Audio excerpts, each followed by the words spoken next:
E a notícia, como é que fica?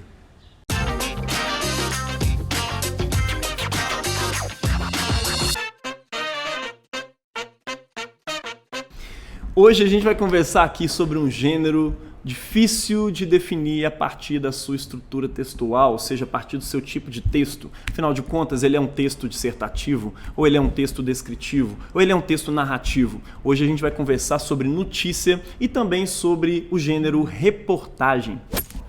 Para começar, gente, é importante a gente dizer, assim como eu disse alguns vídeos atrás, que essa coisa da definição, da estrutura, não é tão importante quanto a definição do gênero textual em si, tá bom? Então, assim, se o texto não for dissertativo, como é que eu vou definir ele? Vai ser narrativo, vai ser injuntivo? Cara, não se preocupe com isso, tá? Essa estruturação desses 4 tipos de texto, eles podem ser usados de modo didático, para ajudar a gente a conhecer e a estudar os gêneros textuais. Mas o importante aqui são os gêneros em si, ou seja, saber qual é a função deles e não qual tipo de texto que eles se utilizam para fazer as coisas. Isso é menos importante do que entender a função dos gêneros textuais, tá ok? Mas afinal, qual que é a função do gênero notícia? Bom, claramente, obviamente, é noticiar, dar notícia sobre algum fato, algum acontecimento que seja relevante para o país, para o estado ou para o município, ou talvez para o bairro. Tem um monte de jornais aí que são jornais de bairro. Ah, bem lembrado aí, jornais. Jornal é o suporte onde esse gênero notícia vai circular socialmente. Então pode ter jornais aí que são municipais, estaduais, jornais que são do bairro ou jornais nacionais mesmo, tá? E lembrando aí, por falar em jornal nacional, aí você deve ter pensado, mas jornal nacional é um negócio de vídeo e o jornal mesmo que você estava falando aí é um jornal de papel. Gente, na verdade, todos dois tratam do mesmo gênero textual, que é a notícia, tá? O Jornal Nacional, lá da Globo, ele trabalha com o gênero notícia. A diferença é que ele vai trabalhar com textos de imagem e também com textos... Ele vai trabalhar com textos de imagem e também com textos orais, ou seja, ele vai trabalhar mais a oralidade. Isso não significa, claro, que o gênero textual... Isso não significa, claro, que o tipo de texto escrito, ou melhor, que a forma de texto escrito não esteja lá, né? Todo mundo sabe que os jornalistas, quando eles estão apresentando seus jornais, fica um negócio lá chamado teleprompter que fica passando para eles as frases, as coisas que eles vão falar, tá? Então eles vão usando a oralidade, claro, eles não ficam lendo totalmente certinho o que tá ali, mas eles vão usando aquilo ali para lembrar o que eles têm que dizer, tá bom? Tanto que, de repente, você vê um jornalista aí meio perdido e começa a olhar para um lado, para o outro. Então, acontece isso também, porque ele fica perdido, ele não sabe mais o que falar. Então, todas essas formas de texto são exploradas num jornal televisivo, tá? Mas o gênero é o mesmo, tá? O gênero é notícia, tá? Tá, mas é só notícia? Não, eles trabalham também com reportagem. Mas qual que é a diferença entre notícia e reportagem? Vamos conhecer uma notícia aqui? Bom, gente, primeiramente a gente vai ver aqui uma notícia e vai entender como que uma notícia difere de uma reportagem, tá ok? Normalmente uma notícia é algo breve, é algo simples, que procura responder perguntas rápidas, por exemplo, quem, o que, como, quando, onde, sabe? A notícia, em poucas palavras, ela tenta responder para você o máximo de informações possíveis, ou seja, muita informação em poucas palavras. Essa é a ideia de uma notícia, passar algo rápido. Ele não fica adentrando nas coisas, não fica explicando como. Por exemplo, vamos ver essa notícia aqui. Olha só essa manchete. Manchete é o título grandão de uma notícia que chama a atenção das pessoas para prestar atenção naquela notícia ali, ou no que aquela notícia tem a dizer. Olha só, mundo alcança marca de 7 milhões de casos confirmados de Covid-19.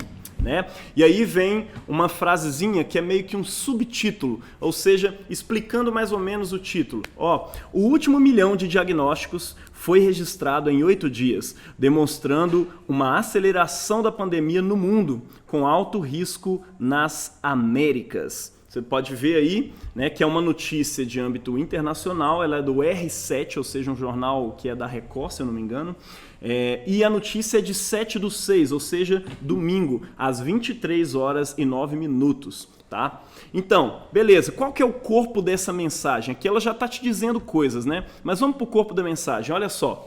Os casos diagnosticados de infecção pelo novo coronavírus passaram dos 7 milhões na noite deste domingo, dia 7. De acordo com a contagem feita pelo Centro de Monitoramento da Pandemia da Universidade Johns Hopkins, os Estados Unidos, com 1,942 milhão de pacientes de Covid-19 e o Brasil com praticamente 692 mil casos, lideram a lista dos países mais afetados pela doença. O mundo registrou o primeiro milhão de casos em 2 de abril, tá? Primeiro milhão de casos de Covid-19 no mundo foi em 2 de abril que chegou a isso. Para chegar ao segundo milhão foram 13 dias, ou seja, 15 de abril. A marca dos 3 milhões foi batida no 27 de abril, num prazo de 12 dias. Tá vendo que está só diminuindo, né? 13 dias, 12 dias. O registro dos 4 milhões e de 5 milhões de casos da Covid-19 também ocorreram dentro dos prazos de 12 dias em relação à marca anterior. Parece que teve uma certa estabilidade aí. Daí em diante, a pandemia se acelerou. O mundo chegou aos 6 milhões de diagnósticos positivos para o novo coronavírus em 30 de maio, registrando 1 milhão de novos casos em 9 dias apenas. E agora, né, de 30 de maio até o dia 7, que foi domingo agora, né, o mundo chegou aos seus 7 milhões, ou seja, em 8 dias teve mais de 1 milhão de casos registrados no mundo todo, tá? Então, isso é uma notícia. Ela é breve, ela é rápida, ela está dizendo o que está acontecendo, tá? E ela responde rapidamente algumas perguntas que você vai saber dizer aí para mim. Agora, né? Ela está falando de quem? Dos casos diagnosticados, aqui, né?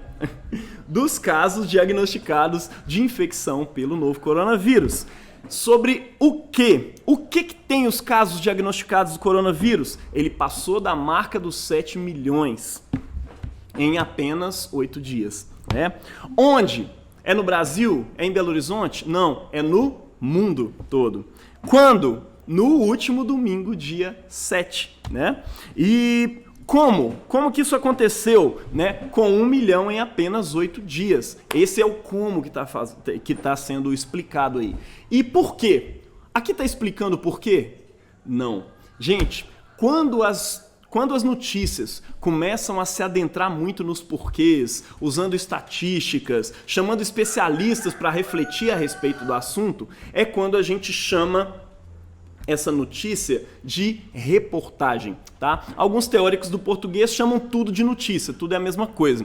Entretanto, outros dividem uma coisa da outra. Quando uma notícia começa a ter várias explicações, chama-se especialistas, tem estatísticas que são lidas e tudo mais, né, faz uma análise, toda uma pesquisa a respeito do tema e coloca, ela está passando de uma notícia e está se tornando uma reportagem. Reportagens normalmente são colocadas em revistas, mas também existem reportagens em jornais. Tanto os jornais de papéis, como a gente tinha falado antes, quanto nos jornais de vídeo ou nos jornais de áudio também, que você pode ver no rádio, mas os jornais de vídeo também que você vê na TV. Então, deu para entender quando é que passa de uma simples notícia rápida, que só responde essas 5 perguntas anteriores aqui, né? Quem, o que, quando, onde, como. Isso aí é rápido, é respondido numa notícia, coisinha rápida, tá? Mas quando se adentra muito nos porquês, aí nós passamos de uma notícia e estamos de frente com uma reportagem. Deu para entender aí? Tá, mas qual que é o tipo de texto usado aí? Bom, se você estiver preocupado com essa questão, embora, como eu já disse, ela não é importante, o mais importante é a gente entender qual é a função do gênero textual, mas se você quiser saber, não sei se você notou, existe uma informação no início, né, no título que é dado e no subtítulo, né, ali na manchete, né, o mundo alcança a marca de 7 milhões de casos confirmados, né, e por fim, o último milhão de diagnósticos foi registrado em 8 dias, demonstrando uma aceleração da pandemia no mundo. Bom, aqui você tem uma informação condensada e aí depois você tem uma descrição, ou seja, há um texto descritivo que está informando, que está detalhando essa informação para a gente. Ou seja, o texto é descritivo, mas também é narrativo, porque ele é colocado de modo narrativo, né? Ele fala de coisas que aconteceram, né? Os casos diagnosticados de infecção do novo coronavírus passaram dos 7 milhões, passaram, ou seja, é como se tivesse alguém contando realmente uma história para a gente.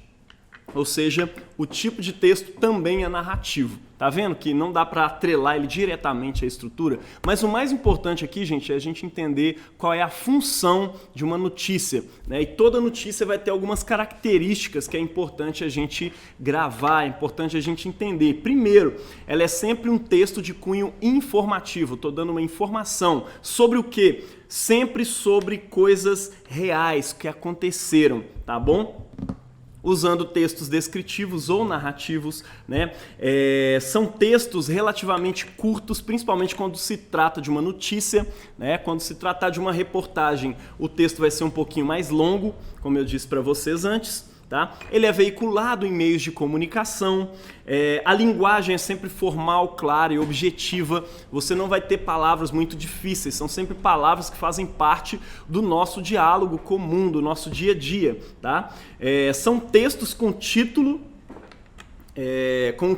principal, grandão lá, que é a manchete que chama atenção, e um texto auxiliar, e depois vem o resto. Não sei se você já reparou, vai em todos os sites de notícia que você conhecer. Sempre vai ter um título grandão, normalmente vai estar em negrito, um segundo título menorzinho e, por fim, o corpo da notícia. Se for uma reportagem, vai acontecer a mesma coisa. Vai ter o título grandão, que é uma manchete, um subtítulo, às vezes até um outro subtítulo, é interessante isso, e aí depois você tem a notícia ou a reportagem embaixo dele, tá? Os textos são sempre em terceira pessoa, ou seja, está falando dele, lembra? Terceira, ó, primeira, eu, segunda, você, terceira, nós.